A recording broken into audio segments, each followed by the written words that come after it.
Okay, we have Anthony to wind up Florida for the day. We'll go right straight to questions. Anthony, your first one here is on the left, second row. Hey, Anthony. Johnny Condon, ABC 3340 in Birmingham, Alabama. My question for you is when you go onto a road game where you play in Jacksonville against Georgia in that big rivalry game, how much do you relish and how much do you enjoy the spotlight and being the most important guy on the field for your team when you have the ball as a quarterback? Just got to take everything in, 1 minute at a time, 1 second at a time. Just embrace it all because a lot of people want to be in my shoes, so I just can't take anything for granted. Just got to understand that I'm truly blessed to be where I am. We'll stay on the left side, front row. David Waters, Gators Breakdown. Anthony, where do you feel like you've made your biggest improvement? Just working hard, this offseason, become a better leader and a better passer, just trying to be a better overall quarterback. I feel like that's the main thing I've been working on. Go to the right side on the aisle, 3 rows back. Hey, Anthony. Chris Pinson, WCJB TV 20 in Gainesville. Anthony, Gator Nation is its own unique blend of people. Obviously, there's big expectations on you at quarterback, big expectations on Coach Napier to come in and help this team win right away and get back to prominence it had, over a decade ago. How do you guys talk about those expectations, and how do you shoulder them without putting too much pressure on yourself? We try not to look into them too much, Just try to take everything one day at a time, because we can't predict the future. We don't know what it's going to, be for us. But as long as we prepare for everything, just taking it one day at a time, I feel like everything will be smooth. We'll stay on the right side, 4th row. Florida has had some changes at head coach in the past 5 years. What confidence does Coach Napier have? What do you like about him, and what does he do that you like? Coach Napier, he trusts in himself, trusts in his system. He trusts in the players and the staff, so his confidence is unmatched. He's a people's person. That's the main thing I like about him.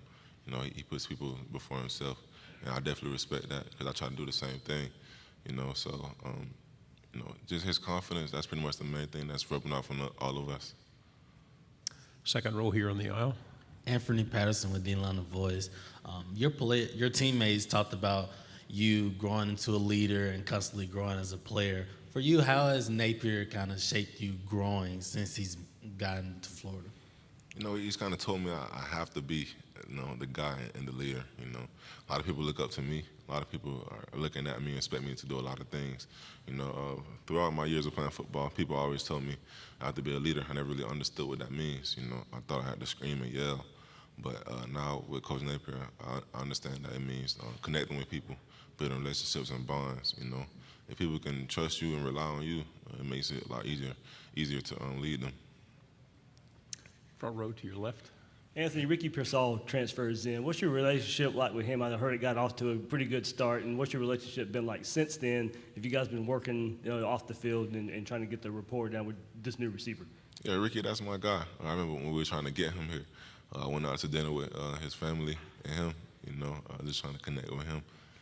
He's a great person. He's very smart. He's fast. I appreciate his speed. It's going to make it a lot easier for me to throw the ball to him. But he's a great person, a great player. We've been connecting on the off season. Before I came here, I was talking to him, let him know we got to get some work in this weekend. Because the season's right around the corner. We just got to be able to connect like that. Front row here on the end. Hey, Anthony, Jacques Doucet, WAP TV in Baton Rouge. I know he doesn't coach your position, but since you're the leader of the team at the quarterback spot, Corey Raymond, what are your impressions of him since he joined the staff, or anything you notice being around him? Oh, I like him a lot, When he first got here, I connected with him very well, just man to man, having simple conversations. The DBs, they love him, so I love him. As long as those guys locking down, we're good. Him coming from LSU, he let us know the mindset that other teams had when they did come play us. So it's kind of switched our views a lot. But, I like Coach Raymond. 4th row here on your right. Anthony, you're a very laid-back kind of guy, right? You do a lot of watching and then waiting to decide. Coach Napier, same exact kind of demeanor. Has that helped the bond that you guys have, how it's formed, how it's developed, and why is it that you guys are quiet when you observe, but then when it's game time, you put on the intense face and you guys let everybody know, hey, this is our time, we're coming for you? Just Coach Napier being the person he is, I feel like I can connect with him a lot, because I see a lot of myself in him. You know, just the way he reacts to people, treat people, the way he observes things. You know, I've yet to really hear him yell. You know, I'm not really a yelling and screaming guy either. So I'm like, that's kind of weird. But you know, just connecting with him, it makes it a lot easier for us to, you know, be men and understand each other.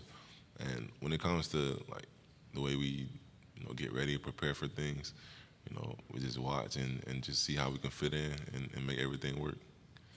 To your left on the second row. Georgia's obviously the prohibitive favorite in the East.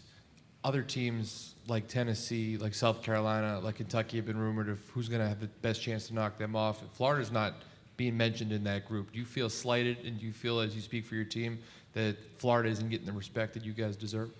I mean, Florida's always been a great university, you know. We've always had great teams, you know. Last year we didn't really showcase any of that, so you can kind of understand why people are doubting us. But hey, you just got to take it one day at a time and just try to focus up and play how we play. Front row here to the left. Anthony, what's it like being a quarterback for Billy Napier in the offseason? Are there any unique, you know, situations or anything he gives you to work on in the offseason to take that next step? He's given each and one of us, you know, different things that we need to work on in the off season, you know, and the things he have put in place for us, such as the lesson plans, you know, it's forced us to become better players. You know, we kind of got to see things the way that they see things, you know, and I feel like that's helped us a lot this off season, you know. But just stuff like that has been, you know, very helpful, useful. We have a couple of minutes left if there's anything else right here in the front row, and then we'll finish back here. Hi, Anthony. E.P. Stedham, WGP, Foley, Alabama.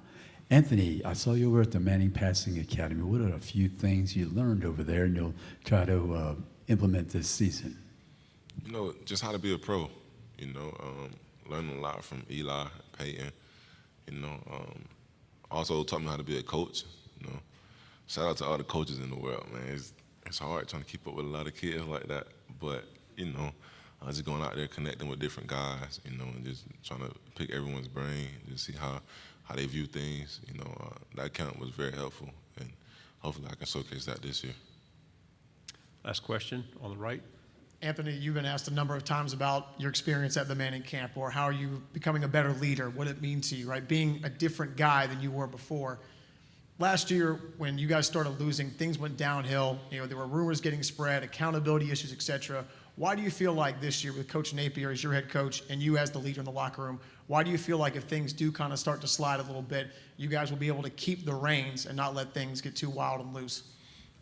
I feel like it'll be easier for us because of the bond we have with each other, you know, just being able to connect with each other, you know, just the family aspect when it comes to everything. Because before you can be a football team, you got to be a family. You got to be able to want to play for your brother, play for your coach, you know. So if you can look to your right and see your brother has the same mindset that you have, it makes things a lot easier whenever you do face adversity, because it's going to come one day or in time. You never know when it's going to come. So you just got to be prepared for every opportunity and every moment, you know. So just trusting in your brother and trusting that he has your back. Anthony, thank you very much. Good job. Thank you. Thank y'all.